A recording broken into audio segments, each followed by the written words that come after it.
इसी में आगे बढ़ेंगे। इसका जो सेकंड पार्ट मैं कह रहा था, मेरे साथ निकाल लें। मत्ती 7 अध्याय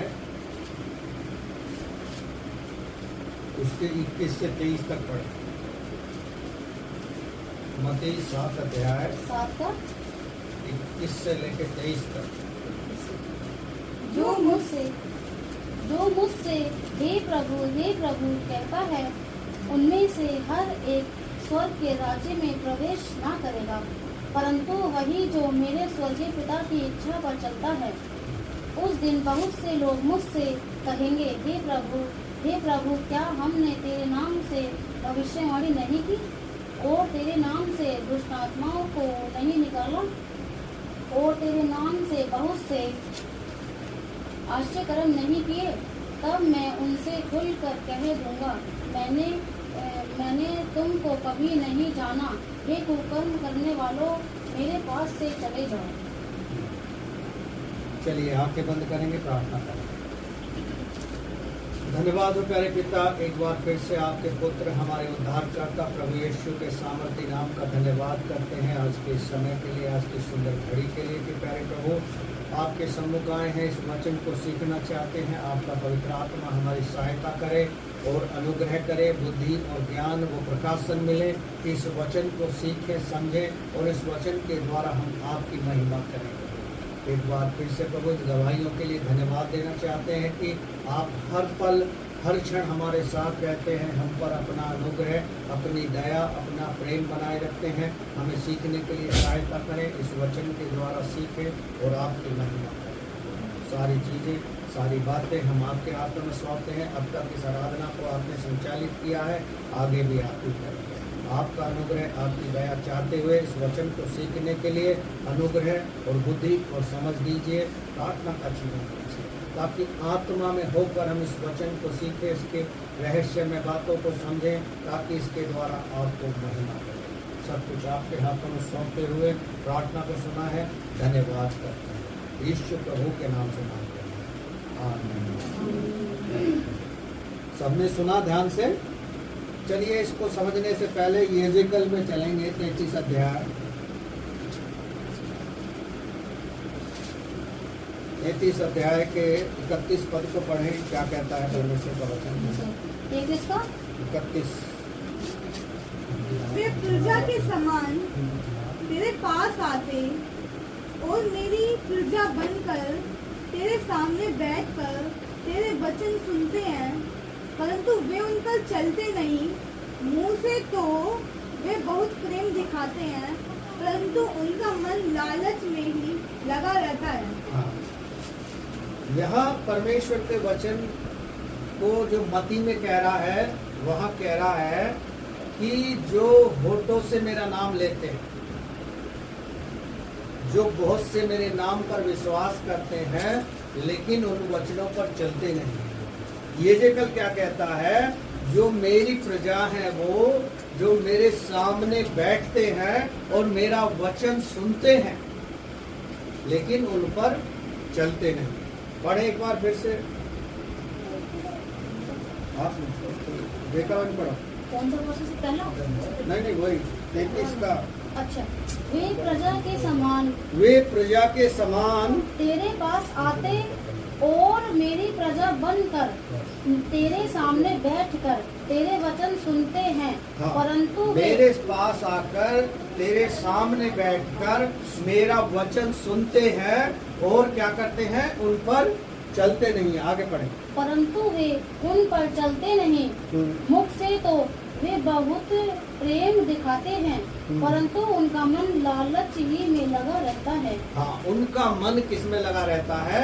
लालच में लगा रहता है। हम देखते हैं बहुत से मसीह भाई बहन या परिवार लालच के मारे परमेश्वर के भवन में आते हैं और परमेश्वर के वचन को सुनते हैं बड़े ध्यान से, लेकिन उस वचन को न मानते हैं, न अपने जीवन में लागू करते हैं, न उन वचनों के अनुसार अपने जीवन को बिताते हैं। परमेश्वर का वचन हमें साफ बताता है कि यदि हम वचन को सुनने वाले ही हैं तो उन पर चलने वाले नहीं है, तो हमारा जीवन क्या है? व्यर्थ। हम व्यर्थ आ रहे हैं। समय हम बर्बाद कर रहे हैं, क्योंकि परमेश्वर चाहता है जो वचन को सुनने वाला है वो उस पर चलने वाला नहीं है। यहाँ यजेकल साफ समझा रहा है, क्योंकि यजेकल के समय में भी लोग इसी प्रकार से कर रहे थे, प्रजा बनकर परमेश्वर के सामने वचन को सुनते थे, लेकिन उन आज्ञाओं को मानते नहीं थे, उन आज्ञाओं पर चलते नहीं। आइए मत्ती 7 अध्याय में चले और वहां देखें क्या कहता है परमेश्वर का वचन।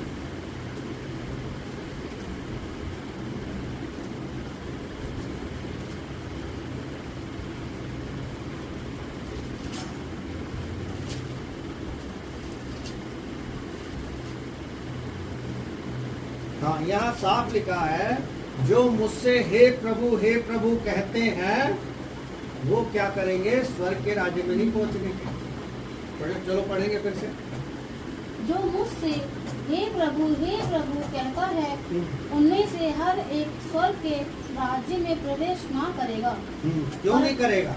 सवाल ये उठता है, जो परमेश्वर के निकट है, परमेश्वर के भवन में आ रहा है, परमेश्वर से प्रेम कर रहा है और परमेश्वर के वचनों को सुन रहा है, तो वो फिर स्वर्ग के राज्य में क्यों नहीं पहुंचेगा? इसका रीजन क्या है? इसी में इसका उत्तर छुपा है। आगे पढ़ेंगे।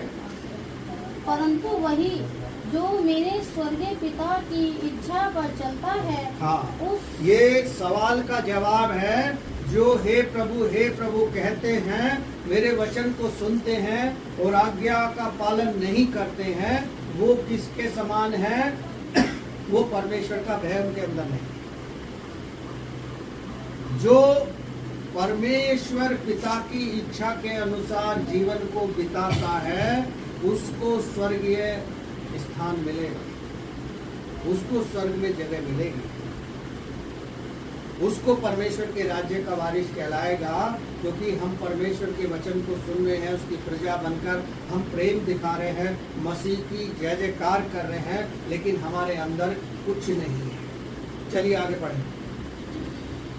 उस दिन बहुत से लोग मुझसे कहेंगे, हे प्रभु क्या हमने तेरे नाम से भविष्यवाणी नहीं की और तेरे नाम से दुष्ट आत्माओं को नहीं निकाला? हाँ, उस समय लोग सवाल जवाब करेंगे।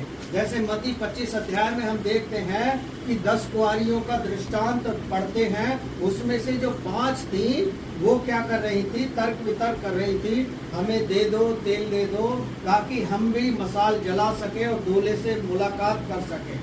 उनके अंदर जागरूकता नहीं थी, उनके अंदर परमेश्वर का वचन तो था, लेकिन परमेश्वर के प्रति जागरूकता, अवेयरनेस और परमेश्वर का प्रेम, सच्चाई और आत्मा के साथ उनके अंदर नहीं था। इसलिए कहता है यहाँ, उस समय जो बहुत से लोग कहेंगे, मैंने दुष्ट आत्माओं को निकाला, मैं तेरे भवन में लगातार गया, मैंने तेरे वचन को सुना, उससे प्रार्थना की, लेकिन परमेश्वर ऐसे लोगों से क्या कह देगा? मैं तुम्हें नहीं जानता हूँ। उसका रीजन यही है कि हम परमेश्वर की आराधना जो है, परमेश्वर की आज्ञा जो है, मन से नहीं मानते। हम देखते हैं एक दृष्टांत को कि एक धनी आता है परमेश्वर के पास, यीशु मसीह से पूछता है, स्वर्ग के राज्य का वारिस बनने के लिए मैं क्या करूं, उद्धार पाने के लिए? उसने कहा, अपनी संपत्ति कंगालों को बेच दे और बांट दे, लोगों कंगालों में बांट दे, उसे संपत्ति को बेचकर। लेकिन वो धनी क्या है?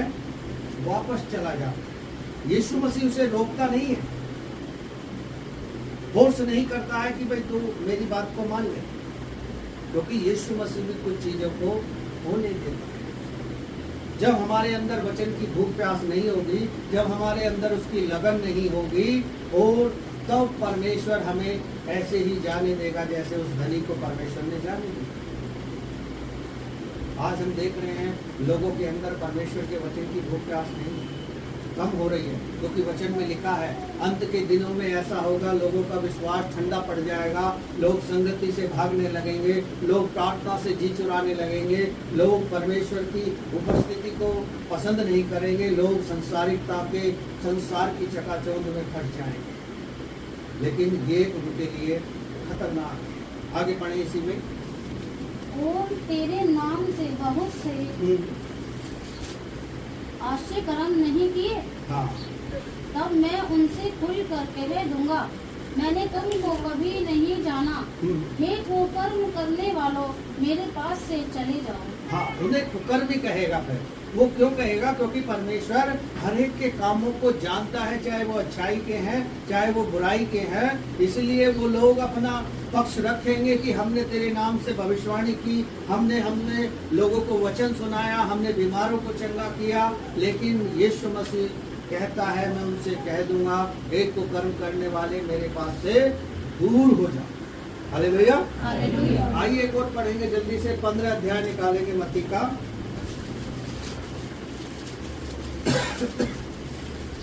उसका 8 और 9 पद पढ़ेंगे। ये लोग होठों से तो मेरा आदर करते हैं, पर उनका मन मुझसे दूर रहता है। हाँ, वे लोग होठों से तो मेरा आदर करते हैं, लेकिन मन उनसे क्या उनका दूर रहता। परमेश्वर से मन नहीं लगा। देख लिया तो जय मसीह की, और नहीं तो अपने काम में लगे, क्योंकि उनका मन परमेश्वर से लगा नहीं है। परमेश्वर के लोगों से उन्हें प्रेम नहीं है, परमेश्वर से प्रेम नहीं है, कलीसिया से प्रेम नहीं है। उनको प्रेम है तो अपने आप से, उनको कार्य करना है तो अपना, स्वार्थ देखना है तो अपना, लालच देखना है तो अपना, वो अपनी भलाई में ही हमेशा लगे रहते हैं। फिर से पढ़े एक बार। ये लोग होठों से तो मेरा आदर करते हैं। हाँ, होठों से तो मेरा आदर करते हैं, और पर उनका मन मुझसे दूर रहता है। हाँ, मन उनका दूर कैसे रहता है? क्योंकि वो लगातार कंटिन्यूसली परमेश्वर की उपस्थिति में अपने जीवन को लेकर चलना नहीं चाहते, क्योंकि शैतान लेकर चलने नहीं देना चाहता। कहीं ना कहीं शैतान हमारे जीवन को डिस्टर्ब करता रहता है। जो हमारी कमियां होती हैं, शैतान उन्हें जान लेता है और फिर उन पर वार करता है। हमारे सामने वही परिस्थिति लाएगा जब हम प्रार्थना करेंगे, जब हम वचन को पढ़ेंगे, जब हम संगति में जाने वाले होंगे, तब हमारे जीवन में तरह तरह की परेशानियां लेकर आएगा। यदि हमारा विश्वास दृढ़ है, हमारा निश्चय दृढ़ है और हम परमेश्वर पर भरोसा रखते हैं, तो परमेश्वर हमें हर परिस्थिति से लड़ने के लिए ताकत भी देगा, बल भी देगा और हमारी सहायता भी करेगा। यहाँ कह रहा है कि होठों से तो मेरा नाम लेते हैं और मेरा आदर करते हैं, लेकिन मन मुझसे दूर रखते हैं। आगे बढ़ें। और ये व्यर्थ मेरी उपासना करते हैं। हाँ, क्योंकि मनुष्यों की विधियों को धर्म उपदेश करके सिखाते हैं। हाँ, मनुष्य जो कह दे उसे वो जल्दी मान लेते हैं, लेकिन जो परमेश्वर का वचन कहे या परमेश्वर का सेवक अपने वचनों के द्वारा उन्हें समझाए, तो वो उसकी नहीं समझेंगे। कोई संसारिक मनुष्य उनको वचनों को सुनकर उसे सिखा दे, तो वो उन चीजों को बहुत जल्दी मान लेते हैं। परमेश्वर का वचन यदि हमारे हृदय में नहीं है, हम उस पर विश्वास नहीं करते हैं और अपने फिर से बार बार गलती कर रहे हैं, बार बार गुनाह कर रहे हैं, बार बार वही काम कर रहे हैं जो उसके विरोध में है, तो परमेश्वर एक दिन हमें क्या करेगा? नष्ट कर देगा। ये नीति वचन में लिखा है। आइए एक और पद जल्दी से पढ़ेंगे, मेरे साथ निकाल लें। मत्ती में 23 अध्याय के 28 पद को पढ़ें। क्या कहता है परमेश्वर का वचन?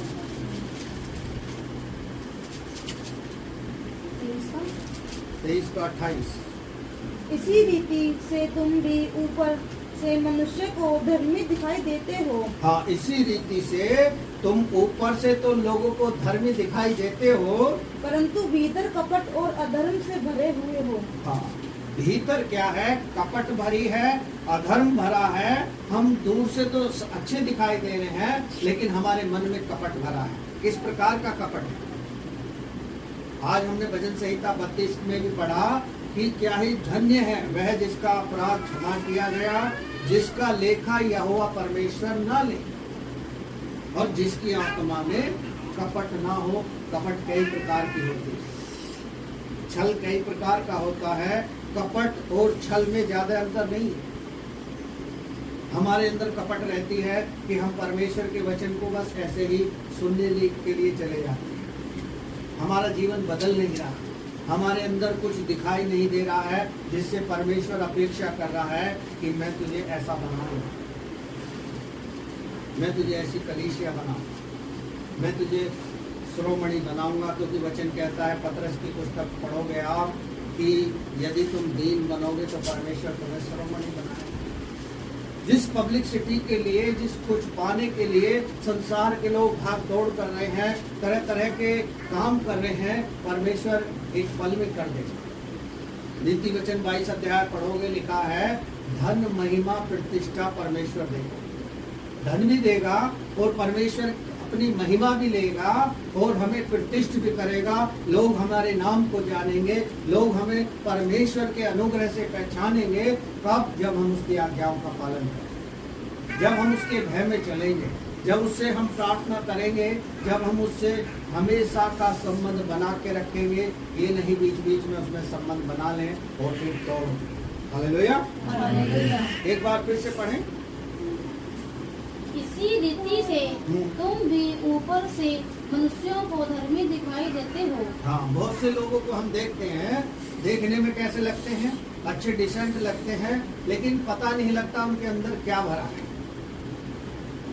अंदर दिखाई दे जाता है, क्योंकि परमेश्वर का वचन कहता है कोई ऐसी बात नहीं है जो गुप्त में आपने कही हो वो उजाले में प्रकट ना की जाए।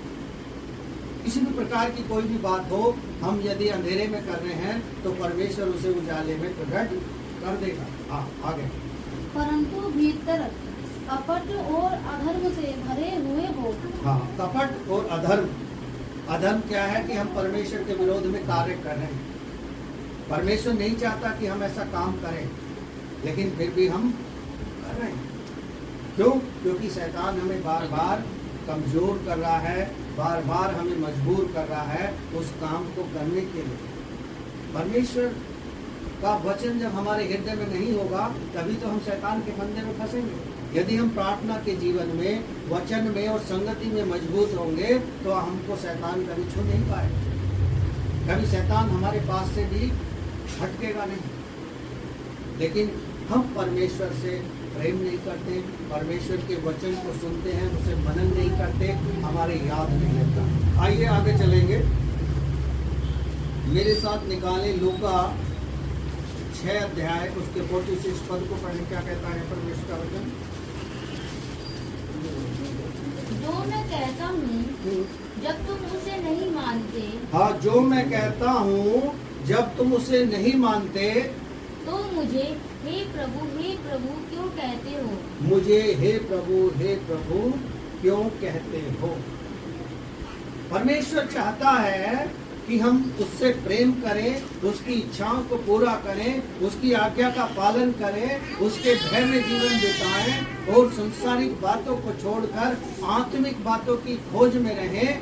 तभी तो वचन में भी आज हमने पढ़ा भजन संहिता में, ऐसे समय में हर एक भक्त प्रार्थना करे जब परमेश्वर मिल सकता है। अब अंत के समय चल रहे हैं और देश में देख रहे हैं चारों तरफ क्या हो रहा है। ये अंत का समय है।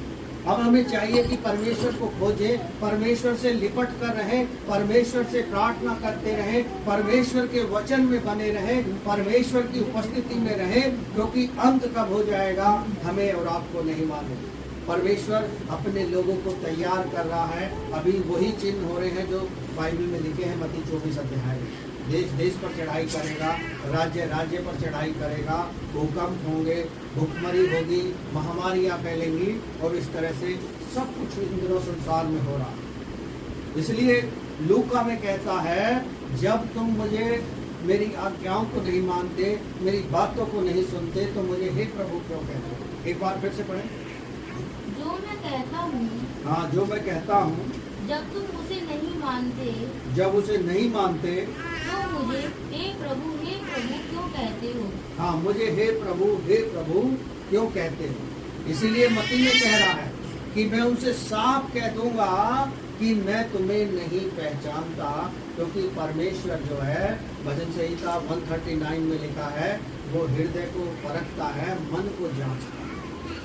वो हृदय को परखता है, मन को जांचता है और वो हमारी सारी बातों को जानता है। लेकिन हम फिर किसको धोखा दें? तीसरा यूहन्ना 5 अध्याय में पढ़ेंगे आप, क्या मनुष्य परमेश्वर को धोखा दे सकता है? कभी नहीं दे सकता। यदि वो सोच रहा है कि मैं लोगों को धोखा दे रहा हूँ, पासवान को धोखा दे रहा हूँ, परमेश्वर को धोखा दे रहा हूँ, तो वो गलत भ्रम में है। परमेश्वर कभी हम परमेश्वर को धोखा नहीं दे सकते। चलिए आइए एक और पद पढ़ेंगे, जल्दी से चलेंगे।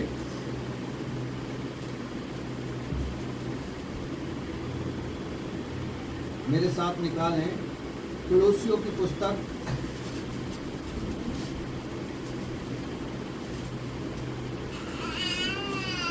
3 अध्याय के 12 पद को पढ़ें। क्या कहता है परमेश्वर का वचन?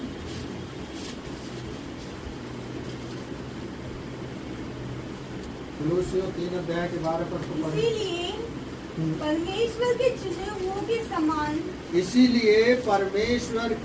हुओं के समान जो पवित्र और प्रिय है, जो पवित्र और प्रिय हैं, बड़ी करुणा और भलाई, बड़ी करुणा और भलाई, और दीनता और नम्रता और सहनशीलता, नम्रता, दीनता, सहनशीलता धारण करो। हाँ, धारण करो। इसलिए धारण करो नम्रता, दीनता, सहनशीलता। लेकिन ये हमारे अंदर नहीं है। हमें बात बात पे क्रोध आ जाता है, हम बात बात पे चिड़चिड़ा उठते हैं, और हम बात बात पर परमेश्वर की आज्ञाओं को तोड़ देते हैं। क्या परमेश्वर हमें देख नहीं रहा? क्या हम इस भूल में हैं कि परमेश्वर हमारा कुछ नहीं बिगाड़ सकता? जब वो बिगाड़ने पर आता है तो आदमी चिल्ला उठता है।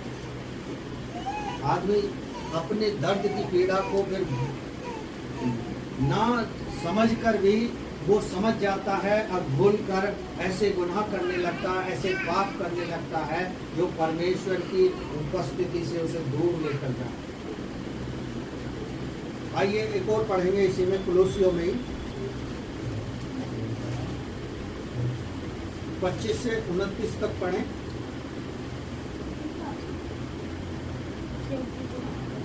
क्योंकि जो बुरा करता है, क्योंकि जो बुरा करता है वह अपनी बुराई का फल पाएगा। हाँ, 25 कुलोसियों को 25। 3 का मत पढ़ो, 1 अध्याय का।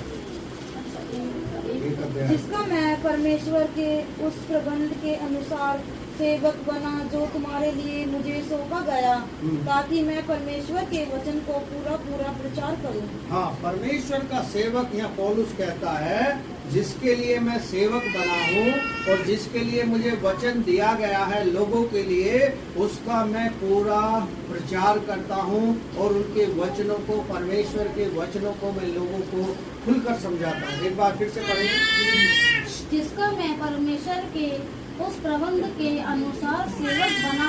हाँ, परमेश्वर के उस प्रबंध के अनुसार सेवक बना, तुम्हारे लिए मुझे सौंपा गया। हाँ, तुम्हारे लिए मुझे सौंपा गया है, ताकि मैं परमेश्वर के वचन को पूरा पूरा प्रचार करूं। हाँ, परमेश्वर के वचन का पूरा प्रचार हमारे बीच में होता है कि हमारे अंदर क्या कमी आ रही है, हम कहाँ गलती कर रहे हैं, क्यों हमसे आशीषें छिन रही हैं, हम किस मार्ग पे चल रहे हैं, किस चीज को हम महत्व दे रहे हैं, ये हम सब जानते हैं। आगे पढ़ें। अर्थात उस भेद को जो सदियों और पीढ़ियों से गुप्त रहा, हाँ, परंतु अब उसके उन पवित्र लोगों पर प्रकट हुआ है। हाँ, जो गुप्त था भेद वो परमेश्वर ने प्रकट कर दिया, परमेश्वर के अपने दासों पर उसने प्रकट किया। हाँ, जिन पर परमेश्वर ने प्रकट करना चाहा कि उन्हें ज्ञात हो कि अन्य जातियों में उस भेद की महिमा का मूल्य क्या है। हाँ, क्या मूल्य है उस भेद का?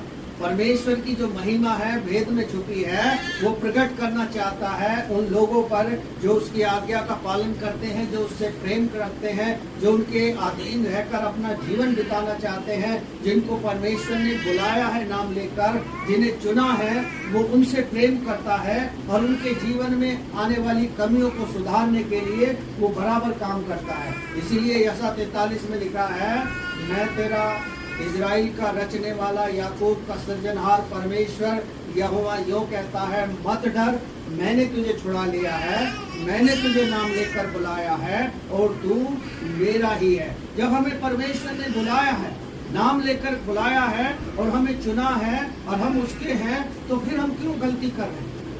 क्यों परमेश्वर हमें चिता रहा है बार बार कि उसके वचन को हम सुनकर अपने बुरे मार्गों से नहीं फिर पा रहे हैं, अपने बुरे चाल चलन से नहीं फिर पा रहे हैं और उसके भय में जीवन नहीं बिता पा रहे हैं? आगे बढ़ते। और वह यह है कि मसीह जो महिमा की आशा है तुम में रहता है, जिसका प्रचार करके हम हर एक मनुष्य को चेतावनी देते हैं और सारे ज्ञान से हर एक मनुष्य को सिखाते हैं। प्रचार करते हैं, समझाते हैं वचन से और उन्हें चेतावनी भी दी जाती है परमेश्वर की ओर से और सारे ज्ञान की बातें उनको बताई जाती हैं। फिर आगे सिखाते हैं कि हम हर एक व्यक्ति को मसीह में सिद्ध करके उपस्थित करें। हाँ, सिद्ध कर दें, यानी वो अपनी कमियों को जान ले और उनसे मन फिरा ले और परमेश्वर के सम्मुख एक सिद्ध व्यक्ति बन जाए, परमेश्वर का भय मानने वाला बन जाए, उससे प्रेम करने वाला बन जाए और उसकी आज्ञाओं का पालन करने वाला बन जाए। उत्पत्ति 17 अध्याय के पहले पद को पढ़े, क्या कहता परमेश्वर का वचन यहाँ?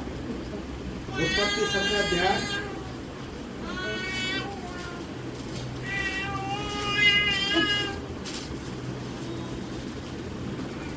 17 का पहला पद। जब अब्राहम 99 वर्ष का हो गया तब यहोवा ने उसको दर्शन देकर कहा, मैं सर्वशक्तिमान ईश्वर हूँ। हाँ, दर्शन देकर अब्राहम जब 99 वर्ष का हो गया तब परमेश्वर ने अपने स्वर्गदूत को अब्राहम के पास भेजा संदेश देने के लिए। हाँ, मेरी उपस्थिति में चल। हाँ, मैं सर्वशक्तिमान ईश्वर हूँ, तू मेरी उपस्थिति में चल और आगे और सिद्ध होता जा। हाँ, सिद्ध होता जा। परमेश्वर उत्पत्ति से लेके हम प्रकाशित वाक्य को देख में पढ़ेंगे तो परमेश्वर हमें सिद्ध बनाना चाहता है, वो अपनी उपस्थिति में लेके चलना चाहता है, क्योंकि तभी तो कहता है जहाँ मैं रहूंगा वहाँ तुम भी रहोगे।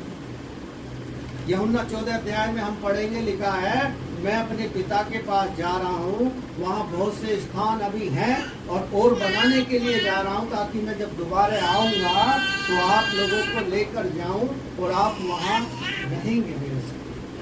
तभी तो उसने कहा है अनंत जीवन देने का वायदा किया है, वो हमें अपने साथ रखना चाहता है, वो हमें सिद्ध बनाना चाहता है। और पौलुस भी कह रहा है कि हम मसीह की शिक्षा को सिद्धता से, उसके गुप्त भेदों को, उनके रहस्यमय पाठों को हम उन्हें समझाते हैं, सिखाते हैं और सिद्ध बनाने का प्रयास करते हैं। आगे मैं तेरे साथ वाचा बांधूंगा और तेरे वंश को अत्यंत ही बढ़ाऊंगा। हाँ, मैं तेरे साथ वाचा बांधूंगा और तेरे वंश को बढ़ाऊंगा। परमेश्वर हमें बढ़ाना चाहता है, घटाना नहीं चाहता, हमें आशीषें देना चाहता है, हमें ब्लेस करना चाहता है, लेकिन हम अपनी आशीषों को अपनी गलतियों और अपने अपराधों के कारण खो देते हैं। वापस आ जाएंगे कुलोसियों में और उसका आगे पढ़ेंगे 28-29 से।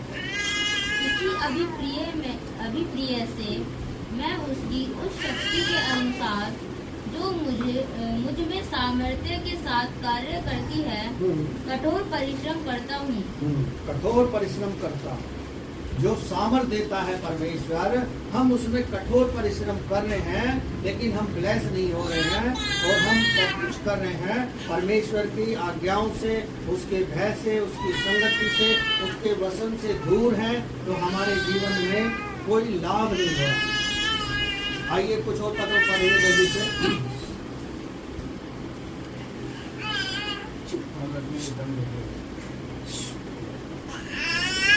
मेरे साथ निकाल लें फिलिपियों के पत्र निकालें, उसके 1 अध्याय के 6 पद को पढ़ें।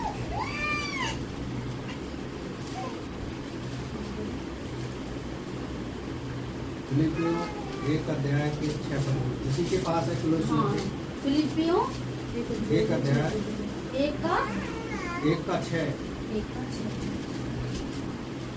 मुझे इस मुझे इस बात का भरोसा है मुझे इस बात का भरोसा है कि जिसने तुम में अच्छा काम आरंभ किया है वही उसे यीशु मसीह के दिन तक पूरा करेगा। हाँ, अच्छा काम क्या किया है, जो हमारे जीवन में बदलाव परमेश्वर देखना चाहता है, उस काम के अनुसार हमारे जीवन में जो अच्छे काम हो रहे हैं, परमेश्वर हमें उसमें बढ़ोतरी देखना चाहता है। आइए इसमें और पढ़ेंगे, 36 से 30 तक और पढ़ें इसी में। और जो घमंड तुम मेरे विषय में करते हो, हाँ, जो हम परमेश्वर पर घमंड करते हैं इस बात पर कि हम उसके शिष्य हैं, हम उस पर विश्वास करते हैं, उसकी आज्ञाओं में बने हैं, उससे प्रेम करते हैं और वो हर पल हर क्षण हमारे साथ रहता है, हम यदि घमंड करें तो परमेश्वर पर करें। हाँ, आगे। वह मरे फिर तुम्हारे पास आने से मसीह यीशु में अधिक बढ़ जाए। केवल इतना करो कि तुम्हारा चाल चलन मसीह के सुसमाचार के योग्य हो, कि चाहे मैं आकर तुम्हें देखूं, चाहे ना भी आऊं, तुम्हारे विषय में यही सुनूं कि तुम एक ही आत्मा में स्थिर हो।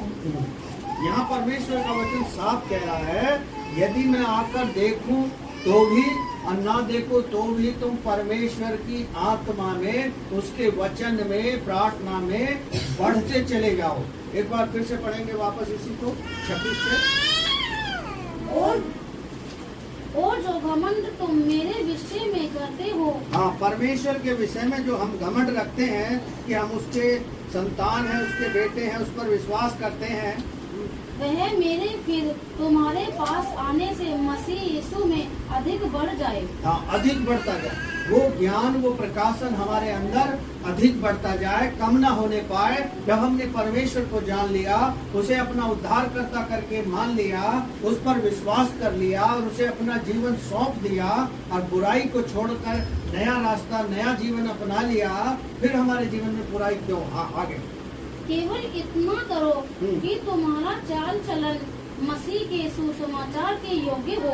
हाँ, हमारा जो चाल चलन है, जो पुराना मनुष्य तब है, वो हमारा बदलता जाना चाहिए, पहले जैसा नहीं होना चाहिए, अन्यथा हम वहीं के वही हैं। जैसे एक मुख देखते हैं ना, दर्पण में देखते हैं अपने आप को, जब कहीं जाते हैं पार्टी में या विवाह में, अपने आप को अच्छे से सजाते हैं, संवारते हैं और अपना चेहरा देखते हैं और हम अच्छे लगते हैं, तब हम आगे चलते हैं, आगे बढ़ते हैं। उसी प्रकार से परमेश्वर में यदि हमारा चाल चलन उसकी सुसमाचार के, उसकी शिक्षा के योग्य नहीं बदल रहा, तो फिर हमारे जीवन में गड़बड़ है। आगे बढ़े। कि चाहे मैं आकर तुम्हें देखूं, चाहे ना भी आऊं, तुम्हारे विषय में यही सुनूं कि तुम एक ही आत्मा में स्थिर हो।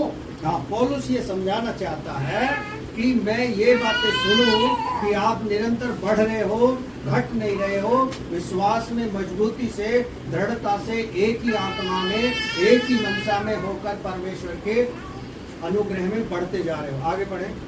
और एक चित्त होकर समाचार के विश्वास के लिए परिश्रम करते रहते हो। हाँ, उस सुसमाचार के लिए परिश्रम करते रहो, लोगों को सुसमाचार बताते रहो, परमेश्वर के राज्य की बढ़ोतरी के लिए कार्य करते रहो, अपने विश्वास में बने रहो, परमेश्वर के अनुग्रह में बने रहो, उस पर विश्वास रखो। हाँ, आगे।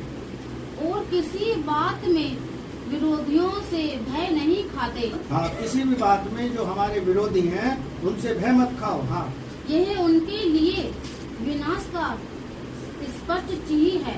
स्पष्ट चिन्ह है। स्पष्ट चिन्ह है, परंतु तुम्हारे लिए उद्धार का, और यह परमेश्वर की ओर से है। हाँ, यह परमेश्वर की ओर से है, और जो हमारे विरोधी हैं उनके लिए एक स्पष्ट चिन्ह है कि परमेश्वर हमें हरेक भय से बचाने की सामर्थ्य रखता है।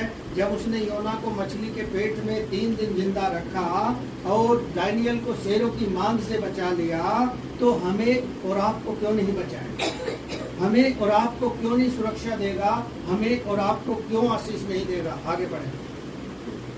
क्योंकि मसीह के कारण तुम पर यह अनुग्रह हुआ मसीह के कारण तुम पर यह अनुग्रह हुआ कि ना केवल उस पर विश्वास करो, ना पर केवल उस पर विश्वास करो, उसके लिए दुख भी उठाओ। हाँ, उसके लिए हमें दुख भी उठाना पड़ सकता है।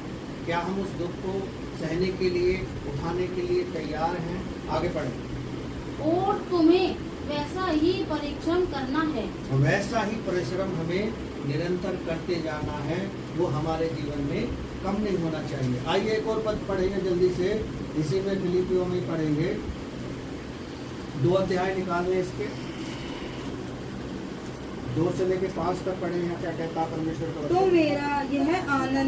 मेरा यह आनंद पूरा करो कि एक मन रहो और एक ही प्रेम, एक ही चित्त, एक ही प्रेम, एक ही चित्त और एक ही मनसा रखो।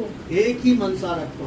और ये हमसे हो नहीं पा रहा। परमेश्वर का ये आनंद हमें पूरा करना चाहिए। परमेश्वर चाहता है कि हम एक दूसरे से मिले रहें, एक मन रहे, एक चित्त रहे, एक मनसा रखें। हमारा एक ही जैसा सोच ना हो। आगे, विरोध या झूठी बढ़ाई के लिए कुछ ना करो। हाँ, झूठी बढ़ाई के लिए या विरोध में आकर कोई ऐसा काम मत करो जो परमेश्वर को न भाए।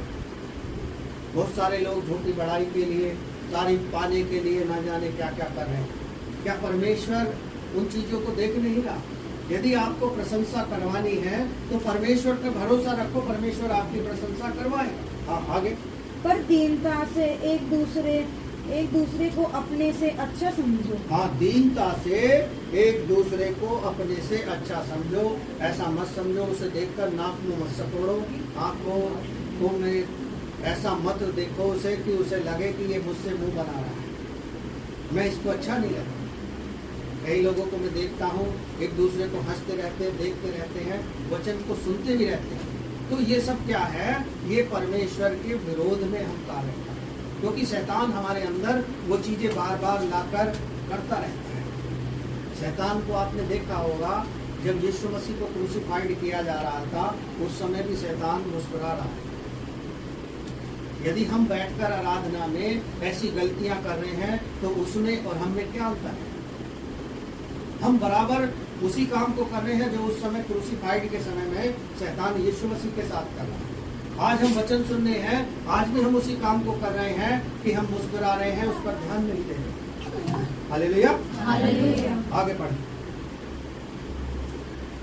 हर एक अपने ही हित की नहीं वरन दूसरों के हित की भी चिंता करे। हाँ, अपने ही हित की नहीं, दूसरों के भी हित की चिंता करे। जैसा मसीह यीशु का स्वभाव था वैसा ही तुम्हारा भी स्वभाव हो। हाँ, जैसा यीशु मसीह का स्वभाव था वैसा ही तुम्हारा भी स्वभाव हो, क्योंकि हमने उसी की समानता को पाया है। उसने हमारे लिए लहू बहाया है, उसने हमारे पापों के लिए अपनी देह में हमारी बीमारी दुर्बलताओं को लेकर क्रूस पर चढ़ा है। उसके कोड़े खाने से हम चंगे होते हैं, उसके द्वारा हमें छुटकारा मिलता है, उसके द्वारा हमें अनंत जीवन मिलता है, उसके द्वारा हमें आशीषें मिलती हैं, उसके द्वारा हमारा मार्गदर्शन होता है। आगे बढ़ें। जिसने परमेश्वर के स्वरूप में होकर भी परमेश्वर के तुल्य होने को अपने वश में रखने की वस्तु न समझा, वरन अपने आप को ऐसा शून्य कर दिया और दास का स्वरूप धारण किया और मनुष्य की समानता में हो गया। हाँ, अपने आप को शून्य कर लिया। हालांकि परमेश्वर का पुत्र था, परमेश्वर के पुत्र में एक खूबी थी और परमेश्वर जैसा ही था, लेकिन उसने अपने आप को क्या कर दिया? शून्य कर दिया और अपने आप को एक दास के रूप में हमारे और आपके लिए प्रस्तुत कर दी। जब उसने चेलों के पैर धोए तो पतरस क्या बोलता है कि तू मेरे पैर कभी न धोने पाए। लेकिन जब उसने कहा यदि मैं तुम्हारे पैर न धोऊं तो मेरा तुम्हारा कोई साझा नहीं, तब पतरस बोलता है कि अब तू मुझे पैर मत धो, नहला दे। लेकिन जो पहले से नहाया हुआ है उसे दोबारा नहाने की आवश्यकता नहीं, ये परमेश्वर का पुत्र होता है। जब हम देखते हैं कि जो हमारा आदर्श था, जो हमारा आइडल था, जो हमें शिक्षा देने के लिए संसार में आया, जिसने हमारा पिता से मेल मिलाप कराया और अधिकार दिया हमें, वही हमें समझाना चाहता है कि शून्य कर लो अपने आप, दास के समान बन जाओ। कोई हमें गलत कह रहा है उसकी सह लो और परमेश्वर में अधीनता से उसके साथ आगे बढ़ते जाओ, आगे बढ़ो। और मनुष्य के रूप में प्रकट होकर अपने आप को दीन किया हाँ, और यहाँ तक आज्ञाकारी रहा कि मृत्यु, हाँ, क्रूस की मृत्यु भी सह ली। हाँ, क्रूस की मृत्यु सहली। इतना आज्ञाकारी अपने पिता का रहा। आज बहुत सारे बच्चे हैं अपने माता पिता के आज्ञाकारी हैं क्या? उनकी बातों को मानते हैं क्या? क्योंकि जो मानने के योग्य हैं उन बातों को मानने के लिए परमेश्वर हमारे साथ रहता है, हमारी सहायता करता है। आइए एक और पद जल्दी से पढ़ेंगे, उसके बाद समाप्त करेंगे। फिलिपियों में आ जाएंगे 4 अध्याय में, उसके 9 पद को पढ़ें। क्या कहता है परमेश्वर का वचन? जो बातें तुमने मुझसे सीखी और ग्रहण की और सुनी और मुझ में देखी, उन्हीं का पालन किया करो। हाँ, जो बातें तुमने मुझसे सीखी हैं और ग्रहण की हैं और सुनी हैं, मुझ में देखी हैं, उन्हीं का पालन किया करो। तब परमेश्वर जो शांति का श्रोता है तुम्हारे साथ रहेगा। तभी परमेश्वर हमारे साथ रहेगा, हमें आशीष देगा। हमें उसके सामने बैठकर उसके वचन को सुन रहे हैं और वचन को मान नहीं रहे तो हमारे जीवन में कोई फल नहीं। क्योंकि यमुना 15 अध्याय को आप पढ़ोगे, वहाँ लिखा है सच्ची दाखलता मैं हूँ, मेरा पिता किसान है। जो डाली मुझ में फलती है उसे वह काटता है, छांटता है ताकि और फले। और फिर कहता है मैं दाखलता हूँ, तुम डालियाँ। यदि डाली दाखलता में ना बनी रहे तो अपने आप से नहीं फल सकती। हम अपने आप में कुछ नहीं कर सकते यदि परमेश्वर हमारे साथ ना हो, यदि परमेश्वर हमारी सहायता ना करे, यदि परमेश्वर हमारे साथ ना रहे। परमेश्वर ने जो हमें श्वास दी है, यदि वो आज ही रात ले ले तो हमें कुछ नहीं है। जैसे धनी से कहता है आज ही रात तेरा प्राण ले लिया जाए, तब तेरे धन का क्या होगा? वो नहीं जानता। ऐसी आप और हम नहीं जानते कि हम परमेश्वर से अलग होकर कुछ नहीं कर सकते। बहुत से लोग हैं परमेश्वर के बिना बहुत सारी चीजें पाने की कोशिशें कर रहे हैं, लेकिन वो कोशिशें नाकाम है, वो फेलियर हो गए। क्योंकि परमेश्वर दया कर कर ही सारी चीजें हमें देता है और वो हमारे मांगने से पहले जानता है कि हमें क्या आवश्यकता है। इसलिए हम उसके भय में रहें। उसके वचन को यदि सुन रहे हैं और ग्रहण कर लिया है, वो बातें हमने सीख ली हैं, तो फिर से जाके पाप ना करें। हालेलुया। हालेलुया। आइए परमेश्वर का धन्यवाद है।